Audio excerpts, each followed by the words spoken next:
you about before in the past. It is a challenge for us. We are more determined than our opponents, and we will keep fighting. When bad actors try to use our site, we will block them. When content violates our policies, we will take it down. And when our opponents use new techniques, we will share them so we can strengthen our collective efforts. Everyone here today knows that this is an arms race, and that means we need to be ever more vigilant. See on Facebook is authentic. People have to trust that this is a positive. As a bipartisan report from this committee said, Russia used social media as part of, and I quote, a comprehensive and multifaceted campaign to sow discord, undermine democratic institutions, and interfere in U.S. elections and those of our allies. We were too slow to spot this and too slow to act. That is on us. There was no particular time. You know, we've been open about the fact that our mission... We found ourselves unprepared and ill-equipped for the immensity of the problems that we've acknowledged. Abuse, harassment, troll armies, propaganda through bots and human coordination, misinformation campaigns, and divisive filter bubbles.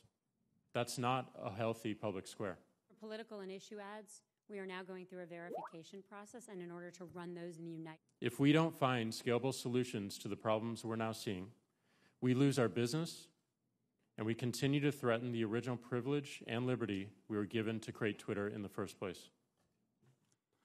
I'd say, though, I'm deeply disappointed that Google, one of the most influential digital platforms in the world, chose not to send its own top corporate leadership to engage this committee.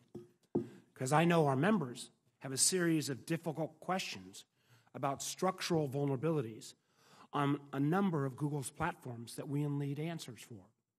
From Google Search, which continues to have problems surfacing absurd conspiracies, to YouTube, where Russian-backed disinformation agents promoted hundreds of divisive videos, to Gmail, where state-sponsored operatives attempted countless hacking attempts.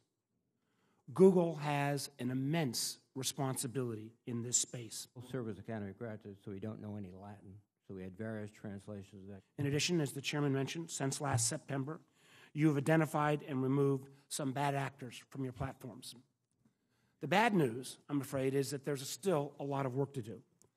And I'm skeptical that ultimately you'll be able to truly address this challenge on your own. I believe Congress is going to have to act.